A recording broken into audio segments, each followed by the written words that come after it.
Hey there, welcome back to the channel. I'm glad you're here. Today we're going to explore the word clung in depth. First, the definition. Clung means the past tense of cling, to hold on tightly or stick to something. Think of it simply as holding on for dear life, like a climber gripping a rope. Now let's talk about where this word comes from. Origin stories can be fascinating. Clung is the irregular past tense of cling, first recorded in the late 14th century. Over time, it's been used by English speakers for centuries. The word has carried through history and still shows up today in surprising ways. So how do you use clung in everyday language? Let's go through some examples. Correct example 1. She clung to the railing as the stormy sea tossed the boat violently. Correct example 2.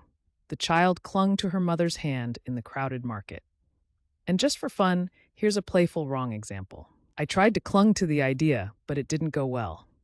See how context makes a big difference? Using clung correctly helps your meaning come across clearly, while using it wrong can sound confusing or just funny. Quick recap. Clung means past tense of cling, to hold on tightly or stick to something. It comes from the irregular past tense of cling traced back to the 14th century. And you can use it in sentences like the ones we shared. Now I'd love to hear from you. Try writing your own sentence with clung down in the comments. Get creative. And if you found this helpful, make sure to hit that subscribe button and join us for more word deep dives every day.